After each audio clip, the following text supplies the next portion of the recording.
हम पुकार पुकार के बोल रहे हैं सर, आदमी लोग सुन रहे नहीं है। ये तो जादू वाला तेल नहीं है, ये 108 जड़ी बूटी का तेल रहता है। महाराष्ट्र विधानसभा चुनाव में हार के बाद उद्धव ठाकरे की नजर अब बृहन-मुंबई नगर निगम यानी बीएमसी पर है।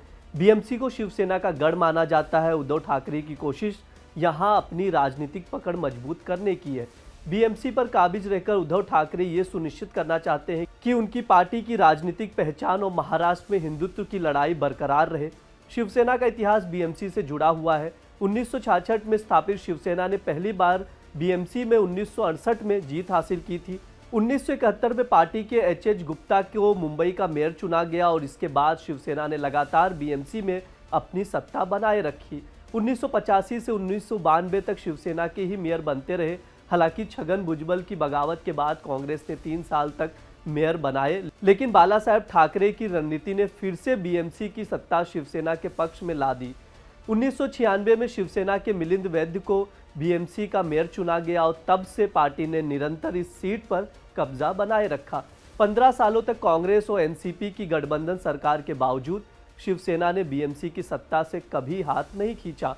इस समय बीएमसी का बजट 59,954.75 करोड़ रुपए है, जो कि कई राज्यों के कुल क्षेत्र बजट से भी ज्यादा है।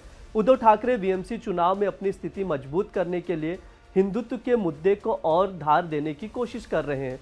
मिलिंद नावेरकर की एक पोस्ट के जरिए बाबरी विध्वंस की बरसी पर हिंदू एकता को बढ़ावा देने की बात की गई थी। कांग्रेस और अन्य विपक्षी दलों ने इस पर विरोध जताया, लेकिन उद्धव ठाकरे ने इस मुद्दे को खारिज नहीं किया। इसके अलावा बांग्लादेश में हिंदुओं पर हो रहे हमलों को भी उद्धव ठाकरे की पार्टी ने प्रमुख मुद्दा बनाया है और सामरिक रिश्तों को खत्म करने की मांग की है। संजय राउत ने भी इस मुद्दे पर आरएसएस के हिंदुत्व से अलग शिवसेना का दृष्टिकोण साफ कर चुके हैं। बीएमसी चुनाव के मद्देनजर उद्धव ठाकरे ने पार्टी के विधायकों, सांसदों और गठबंधन के नेताओं के साथ मातोश्री में रणनीति बनाने के लिए बैठकों की शुरुआत की है। यह बैठक 26 दिसंबर से शुरू होगी, जिसमें विभिन्न विधानसभा क्षेत्रों की समीक्षा की जाएगी। उद्धव ठाकरे इस चुनाव में कांग्रेस से अलग अपनी पार्टी की ताकत को उभारने के लिए पूरी तरह तैयार है। पार्टी की योजना है कि किसी भी तरह से बीएमसी में अपनी सत्ता बनाई रखी जाए। तो जब भी इलेक्शन आता है, जब भी अभी मेरे ख्याल से महापालिका की, मुंबई कॉर्पोरेशन की इलेक्शन नजदीक है, तो उसके बारे में क्या डिस्कशन करना चाहिए, उसके बारे में कौन सी चीजें महत्वपूर्ण रखती है, इस बारे में जानकारी जो है वो उद्धव साहब को देने की हमारी एक सिस्टम है।